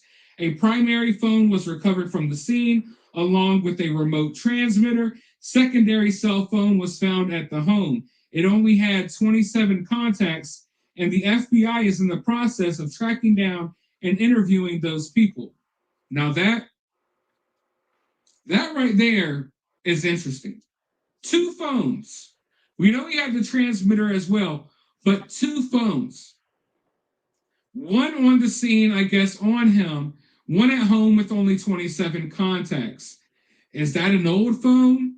Or do you have a separate phone with only a few contacts where you're contacting people about doing wild, like what you did on Saturday? You know what I mean? I'm sure we're going to keep finding out more, but I'm not sure that we're ever going to get the whole truth. Even the information that was provided to those senators, I feel kind of off about some of that info. But I do too. I do too. There is a lot of stuff we don't know about. Okay. I want to make sure that we are in the know here on this channel, because you know what? FBI, we're the true crime genre. We want to see receipts. We don't want to hear your words. We want to see it, feel it, touch it. That's what we want. Because something majorly happened here. We don't know what happened, but we know that there is a major, major problem. Now, for those that would like to stay, I got some stuff here. Sorry, guys, I haven't been seeing you guys. Jenny, thank you. Good morning. Trump 2024, that's how I will be voting this year.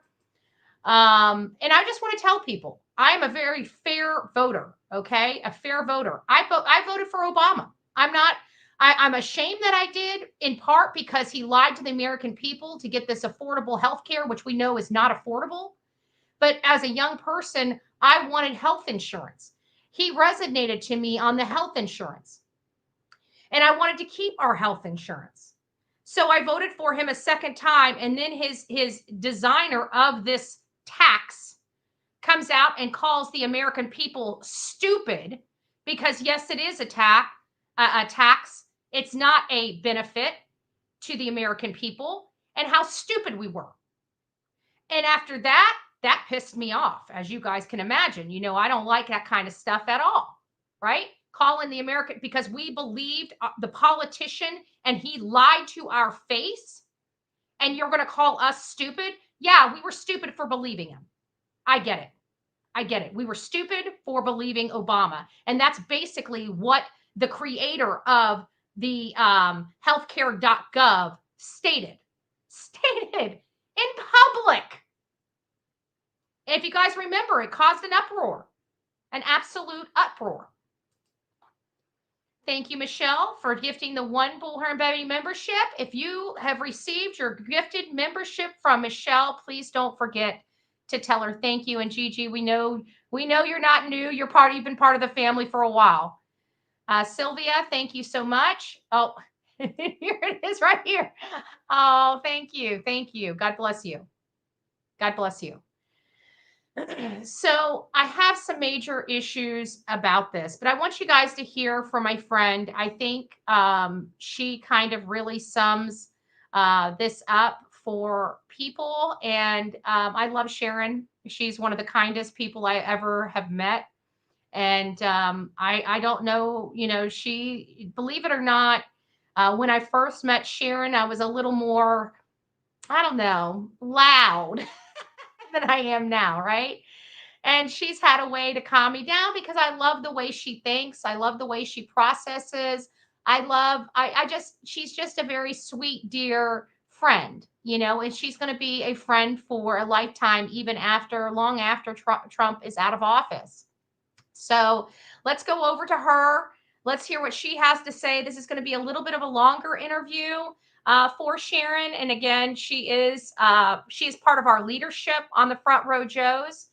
And she's just amazing. She's an amazing woman. And you can tell just by the way she talks, she's just a lover. She loves all people.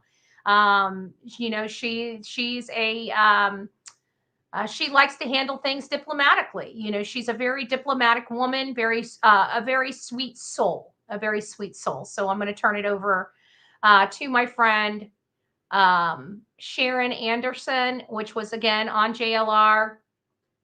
I don't really care to see him, so we'll just put on her face.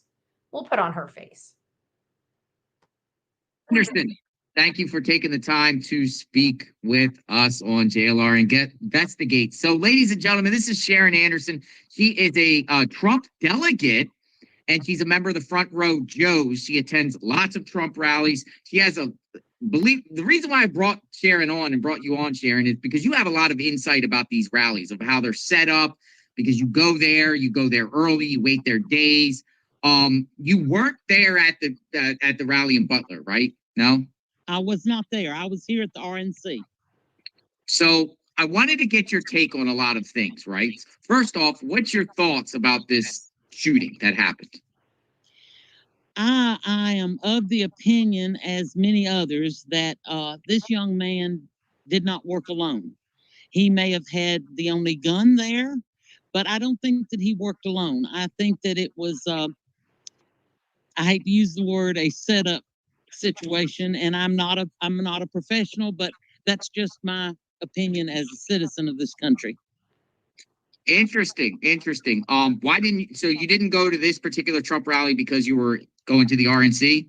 I was actually here at the RNC. I was part of a committee, the credentials committee, that we had to meet on Wednesday. We came up on Wednesday and we had to meet Thursday and Friday to go through some things that had been contested about some delegates. So you have lots of friends that attended the rally. You're friends with the Trump campaign. You're friends with the security there, the actual security people. You know a lot of people. Yes. How is everyone doing in your circle? Everyone's doing fine.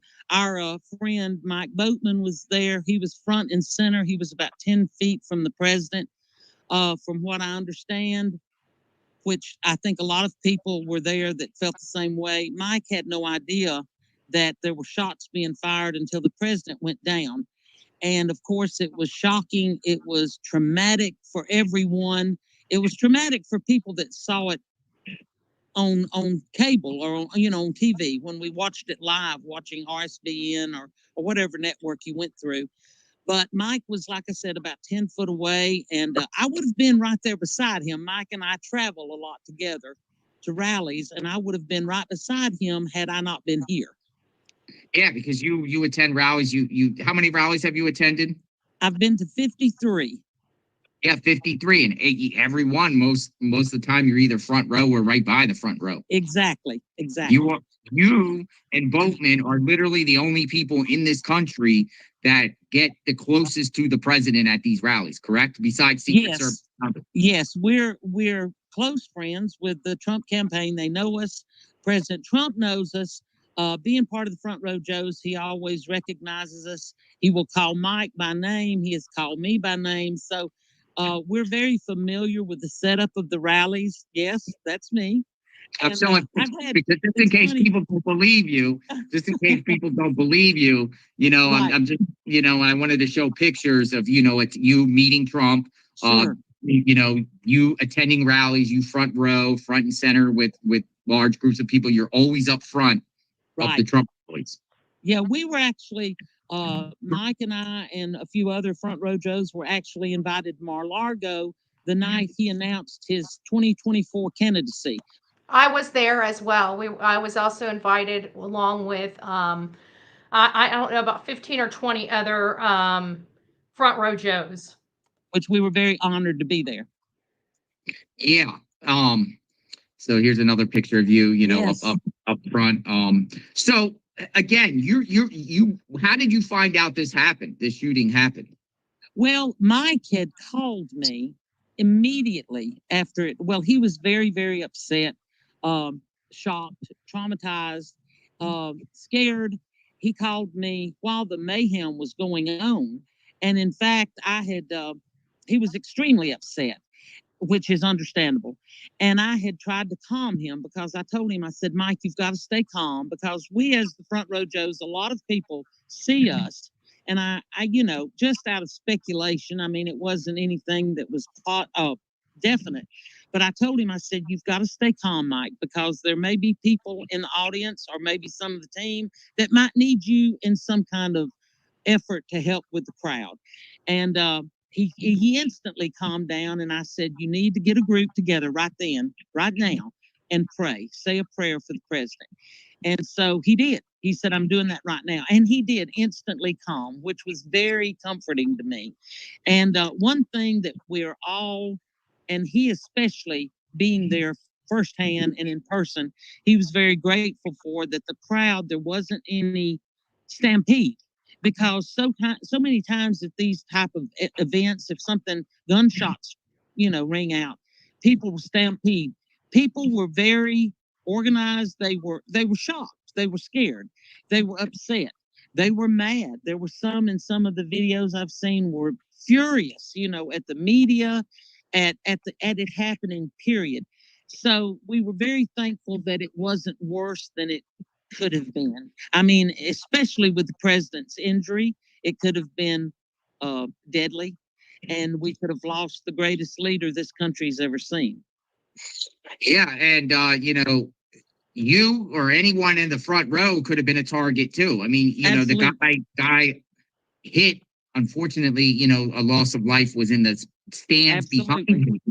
A firefighter, former firefighter, but that could have been you. It could have been anyone from the front row that attends these rallies. Does that scare you? Right. Oh, yes. It's very concerning. Now, as far as scare, I'll be at the next rally that I'm able to attend. Amen. I will not let a liberal, mentally challenged person scare me away from supporting my president, ever. Yeah. And I interviewed Mike, and he said prior that he was also going. Now, let me ask you something. This woman's not only sweet, but she's a very strong woman. Very strong. Very strong. And I love her.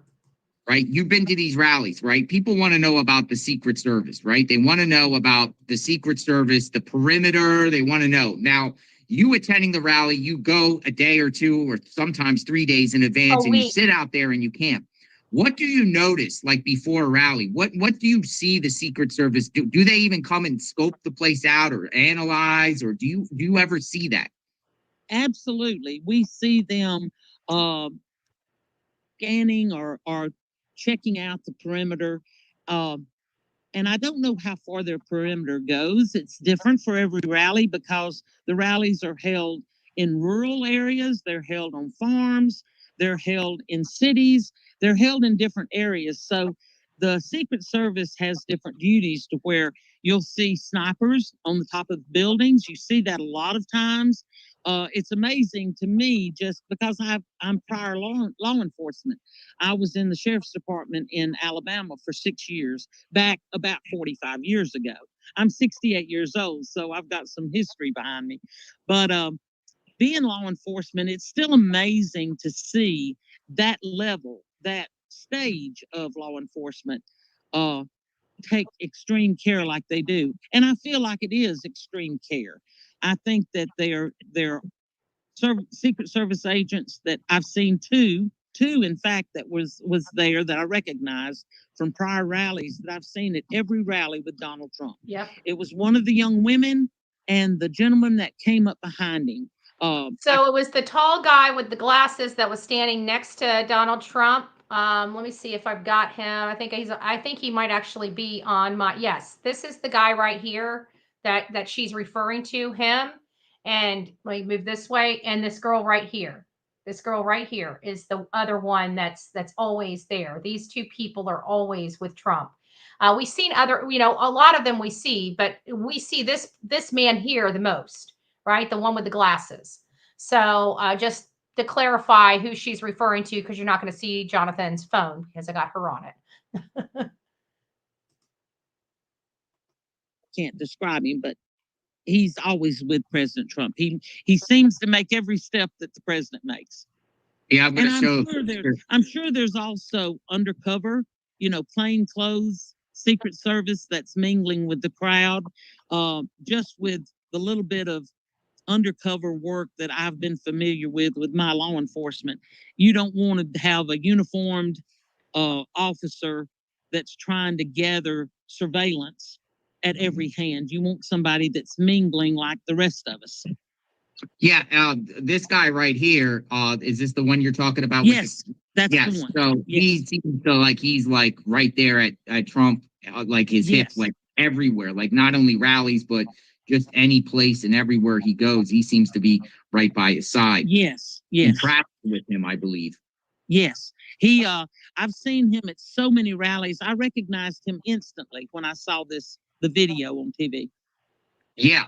So, so explain to the viewers here, right? You go to the rally, they have a perimeter, right? They don't even let anyone in. Like it's all fenced off, right? That's right.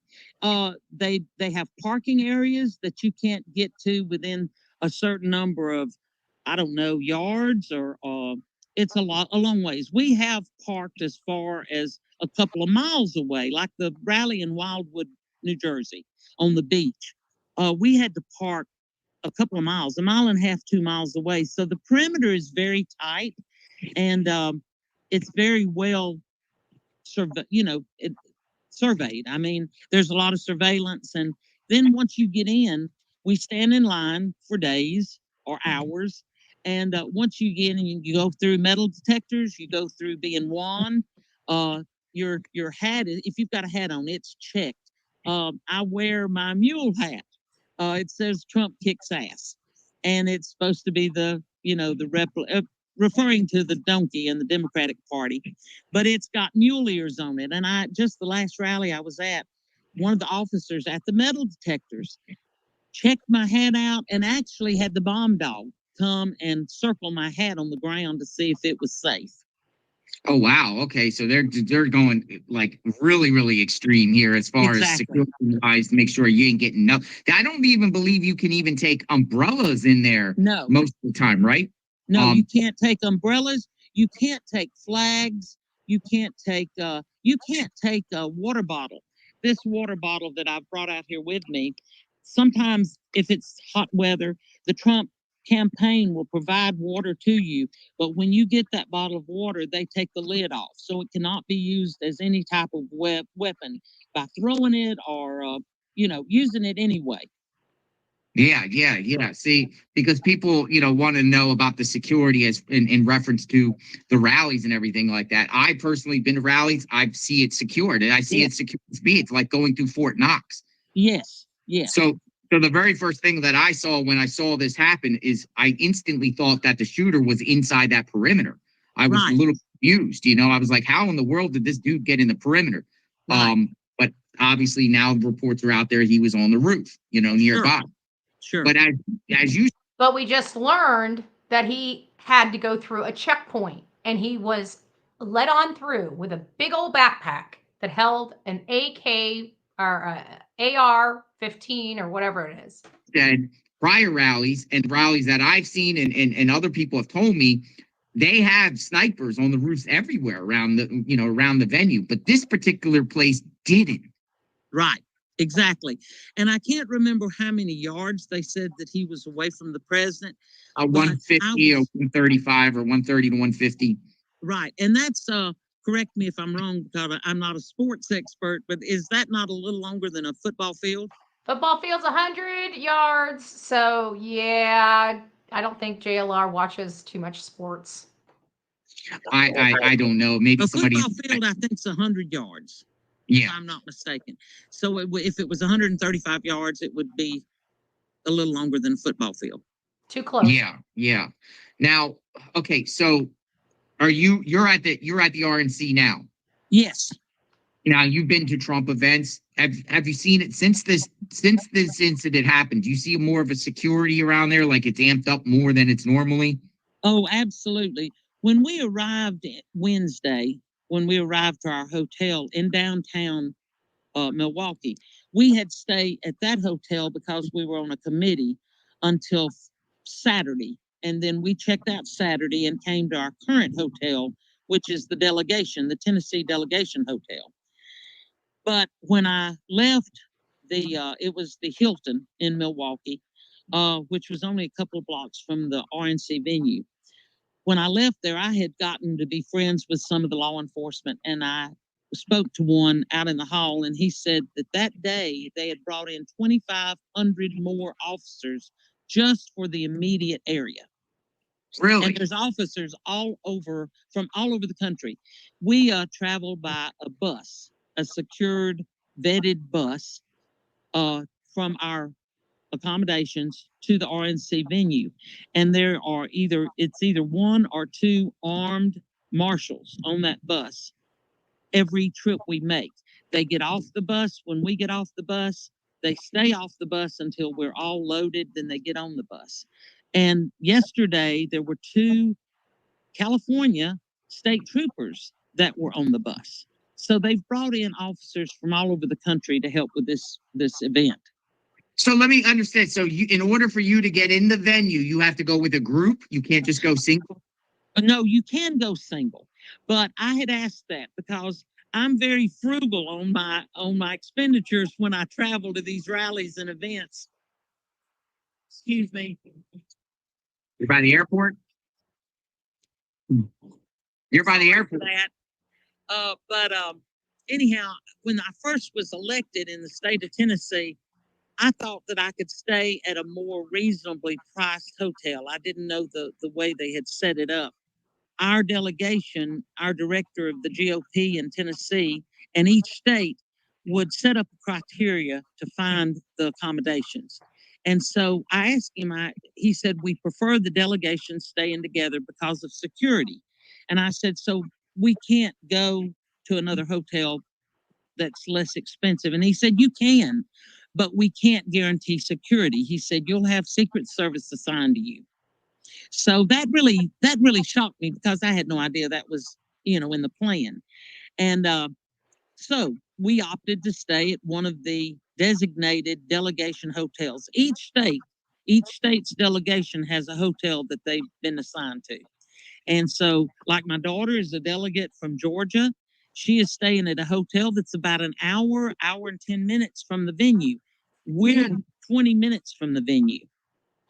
Why so far away? Just because it's just booked?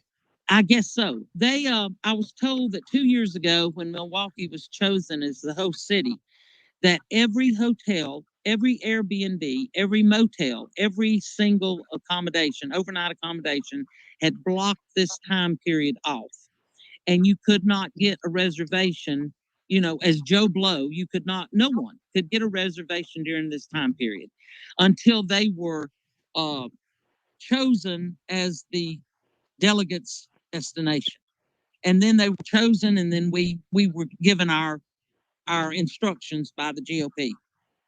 Oh, wow. So you're in there. Is it like inside? Once you get inside, so you have to go through like a giant perimeter, like a kind of like, do they have a giant wall around there or something like that? Some sort of You fencing? mean around the venue? Yeah, like a fencing. It's not, well, they have barriers. They have the concrete barriers, and you can't, and this goes out for blocks and blocks. I mean, there's so many city streets.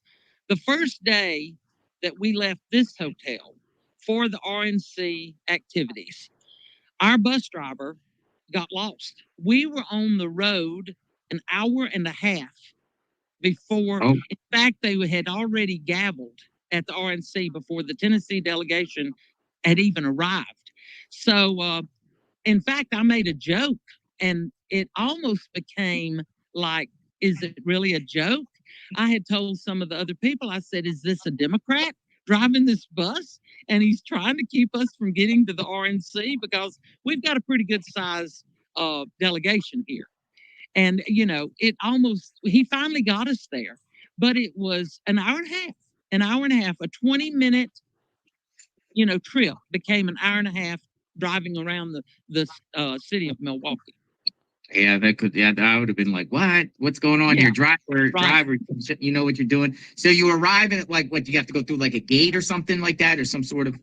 Well, we arrive and there will be checkpoints, and the driver, the marshal or the law enforcement official that's on the bus with us has badges, and he has placards, and he will show that to the officials, the law enforcement that's set up at these barricades, and they will have him come through, or they'll ask to see his placard a little bit closer.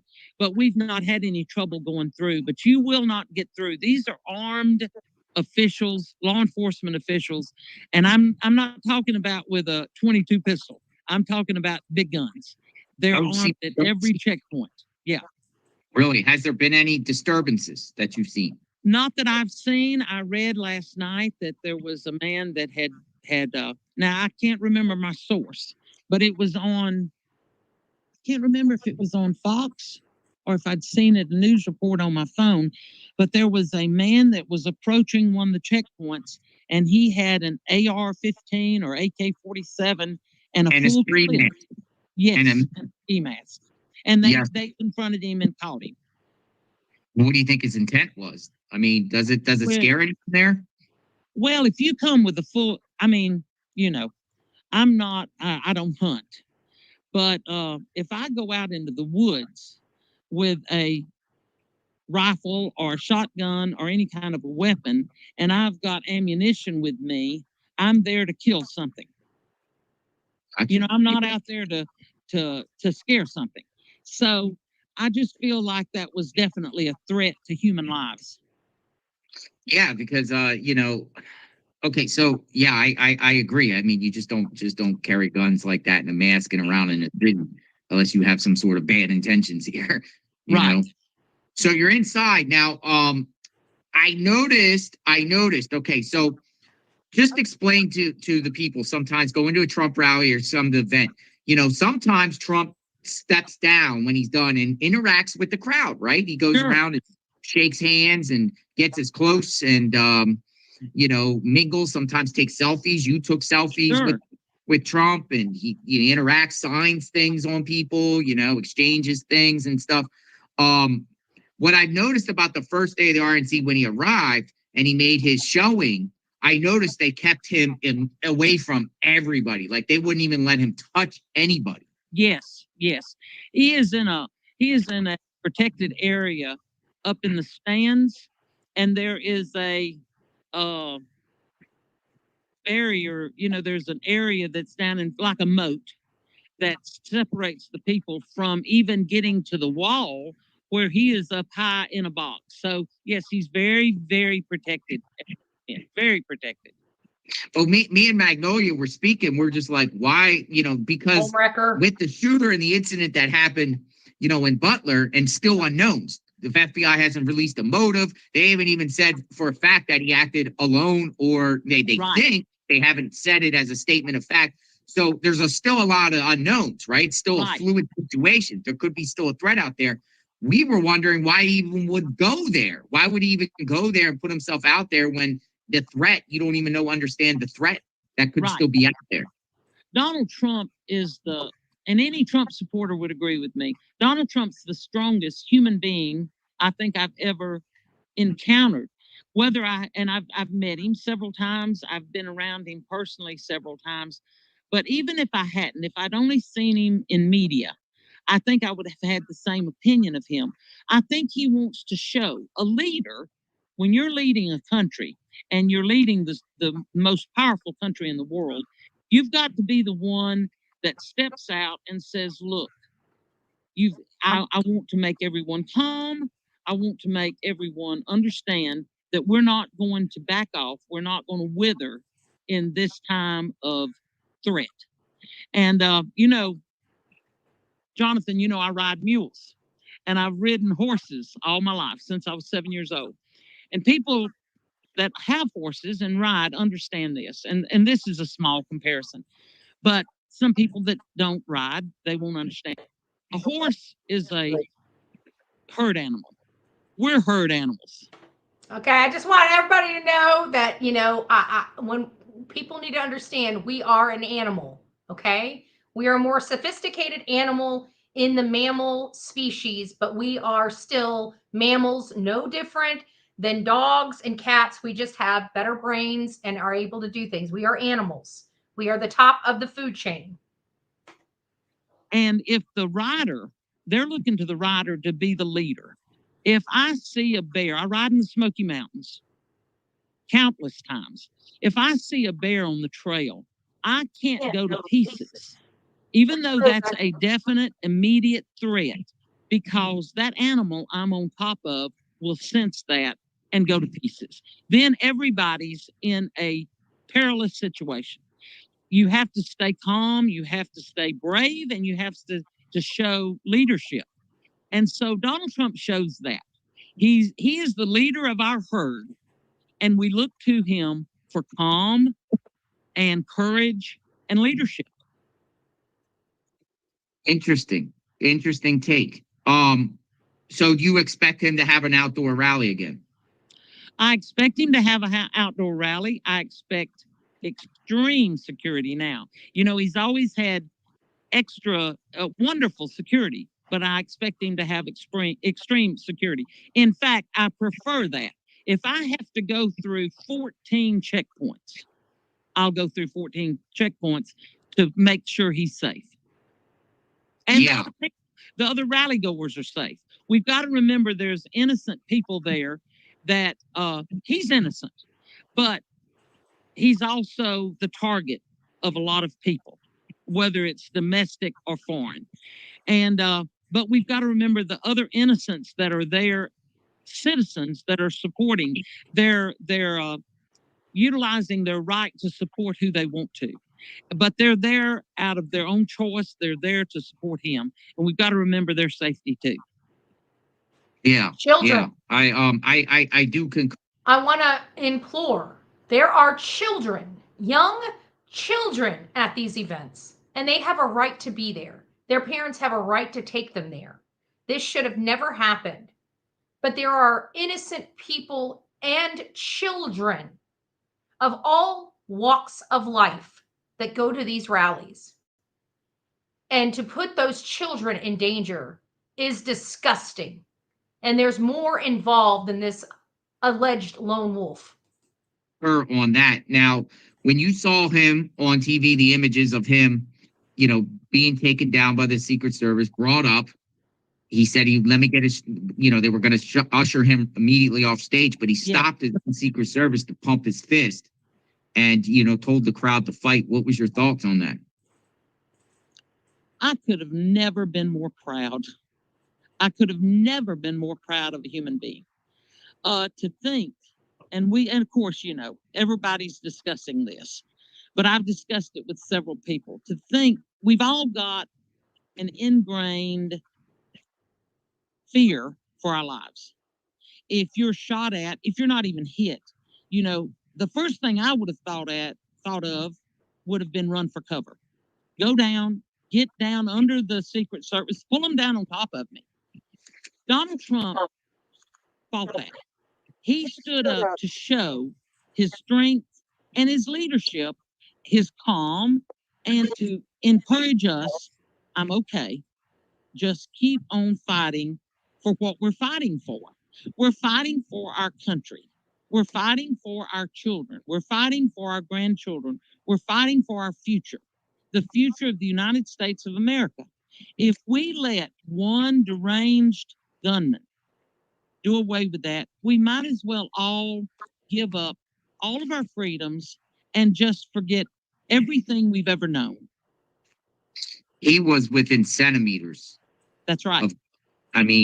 Some people say it was divine intervention that Absolutely. He turned his head just at that one last second, because I believe that 2 bullets whizzed by him, right by his head, like 2. And literally, just think about this, folks.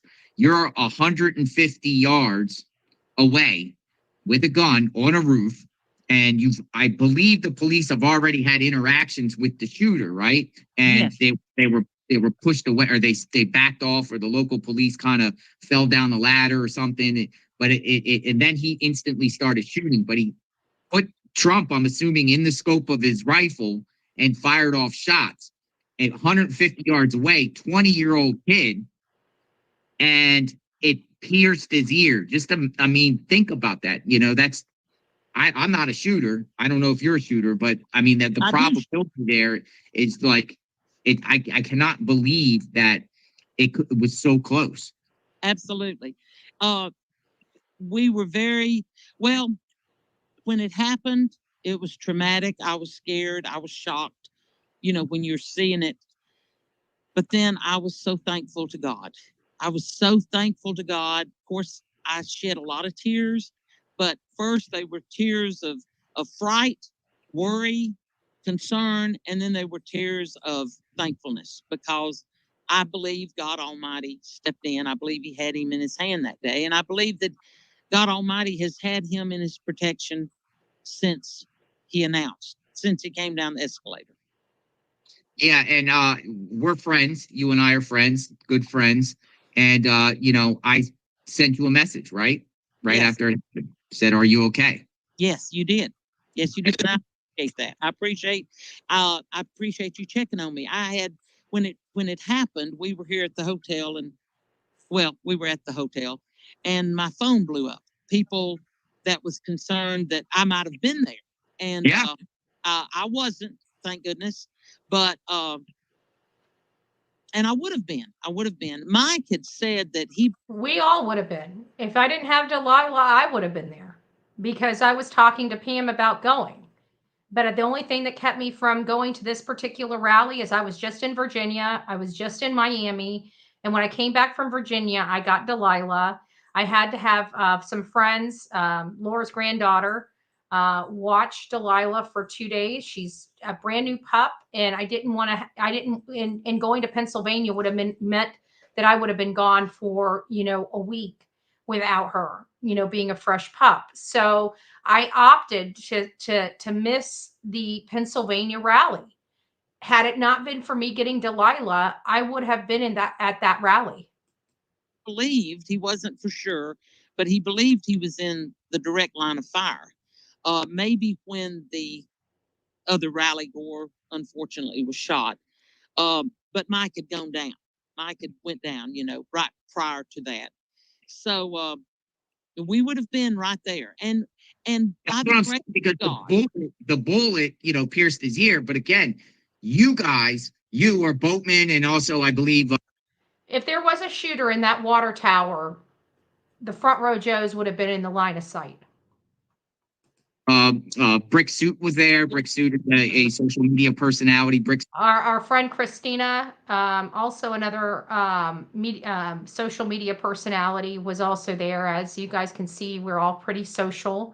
Sharon does her thing. She's not necessarily on social media. Neither is Mike, but the rest of us, that's how, that's what we do. Suit and Boatman are on front row. And I think a few others that I'm familiar with that were there. I think Kincaid. Yes, I think so. And Sandra, I think she was there. Sandra was like 5 rows back, I believe. So, but again, if the bullet would have went 10 feet to the right, all of you would have been the target, or That's all right. of you would have been hit. And it could have very well ended up that way had that Secret Service agent, that marksman, not taken him out, because and we have a lot of dispute of that. So I'm not gonna I'll leave it at that. We'll bring some more up in just a little bit. Do you hire just fresh folks or old military? I'm not sure what that question's for. I tried to send it. It's too big to hold on. Let me check the name. So I don't know. So for all those that are in chat, I just want to tell you guys, thank you all for being here. Thank you for allowing me to give you guys a little more insight on what happened and why I feel the way I feel about the events that unfolded in Butler, Pennsylvania on July 13th, 2024. Things that should have never happened, that should have never gotten by security, that should have never gotten by law enforcement, did. And there's a problem for me.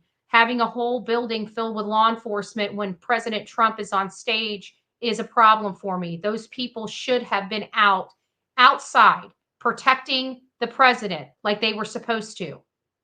Butler, Pennsylvania sheriff, the state police, not Butler's, whatever county they're in, the sheriff needs to be brought into Congress. The governor needs to be brought into Congress. The state police needs to be brought into Congress, and the city police needs to be brought into Congress. The heads of all those departments need to be brought before Congress, and the person that runs the Secret Service needs to be fired. At the end of the day, this man here is her ultimate responsibility. And whether there was a failure on the ground by local and state partners or not, at the end of the day, she was responsible for this man, and she was derelict in her duties. And I'm sorry, whether she feels responsible or wants to blame other people, she is the one that is in control. She's the one that should have controlled this area. She is the one that should have controlled what was going on inside and outside of that perimeter. They are ultimately responsible. This man here, he's a Secret Service agent that I do not blame. I do not blame the Secret Service agents out there on the ground. I blame top brass. I will always blame top brass in these situations because they are the ones that give the orders and direct everybody else. And everybody else is required, not a choice, required to follow those orders no matter what. We just heard a sniper was fired from his job because he failed to follow orders. And he executed the shooter, at least one of them. So I hope you guys understand why I'm not willing, because I already see the FBI already starting to preempt the conversation on how this is going to go. They're already putting in the people's minds that they couldn't open the phone when we all knew better. They're already putting in the minds that this is a lone wolf when we all know better. So we are demanding, absolutely demanding, transparency in every aspect of this investigation. We are going to hold the FBI, the Secret Service, and any other person accountable for what happened on July 13th, 2024. And make no mistakes. It is of my opinion, you guys are looking at the 47th president of the United States. And this man right here has some of the biggest brass balls I have ever seen in a man, in an elderly man, according to MSNBC, because their elderly man can't form complete sentences, and how brave he is to survive COVID, of all things. Of all things. He survived COVID, so he's up there with Trump. That ass needs to go back to the farm. Sorry, not sorry. God bless you. Thank you for being here. And hopefully you guys see the direction our country is going. You understand the mainstream media has lied to us for many years, 9 years to be exact. And when everything failed, they tried to execute this man. That is what the evidence shows. That's what we know. And that's what we saw. I'm not going to let any government agency, especially an alphabet soup that works under President Biden, tell us otherwise. I am here to fight for my country. I'm here for the truth to come out. And we're going to be on this case. And I will be, if I've got to protest the FBI, whatever, Edgar Hoover, right? We'll be there. We'll be there. What happened in front of those young children out there, I will never forgive our country, the people, the bad actors in this country, for creating an environment that put those young, innocent children in harm's way. I will never forgive them. What they are doing to this country is wrong. What they are doing to the American people is wrong.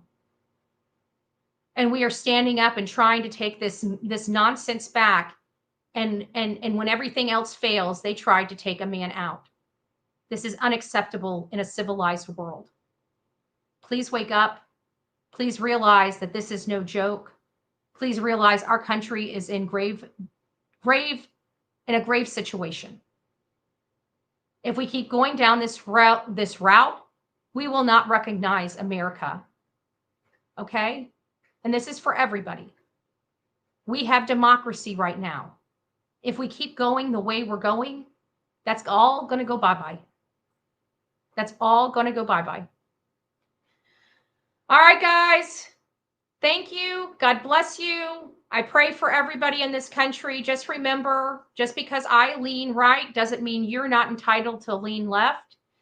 Our military men and women are brave, fought for all of our rights to think and feel and work and do as we feel. We're in the freest country in the world. You have a right to vote for President Biden, just like I have a right to vote for President Trump. What we should not do is allow our politics to make us hateful and evil. We need to agree to disagree. We need to debate the issues, and we need to start coming together as a country and finding a middle ground so we can all coexist and be not so intolerant.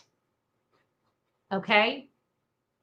I want to remind everybody some of the rhetoric.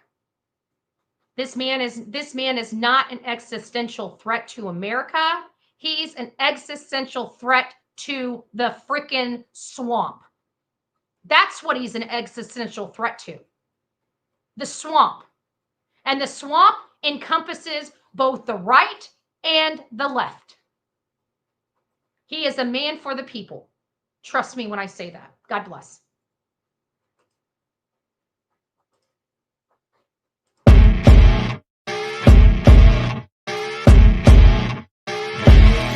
As you wake up in the morning, you want to find the latest, greatest information about criminal cases and have... Okay, I forgot. Sorry, I saw somebody saying hi to Delilah, and she is awake. It's okay. She is awake. Say hi, everybody. My mommy's not bossy. She's just aggressively helpful. You can get this shirt, too, from Sonia, if you guys would like it. Say hi. Looky, baby. Say hi to everybody. Say hi. Say, I am my mommy's apple of her eye. And I can't go anywhere without her. I have to sit right next to her while she runs this show so I don't cry the whole time she's running the show. She's my mommy. So we'll get some. She hasn't gone out and played yet. I mean, she played this morning. My living room's already a mess. But as soon as I can, I'll get some videotapes so you guys can get your fix of Delilah. There she is. She is the official espresso bean of the Bullhorn Betty Coffee Club. And if she wasn't already named Delilah, I don't know. She might have been named Espresso. Or Coffee Bean, right? We might be calling her Espresso or Coffee Bean, and then everybody would be like, I can't believe you named her that, Betty. Yeah, well, she was already named, so that's why she's got Delilah. Say bye, everybody. I love you. Be nice to my mommy, and make sure you hit the thumbs up button for her because she works really, really hard. All right. There you go, boo-boo. All right, guys. Now we'll go out. Sorry about that. I forgot to give her a few minutes for all of you guys. So God bless you. Please keep Trump, his family, and our country in your prayers. God bless.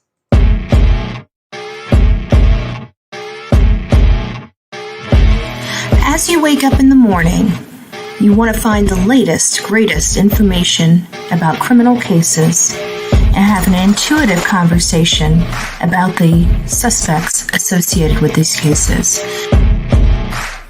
Head over to the Bullhorn Betty channel on YouTube.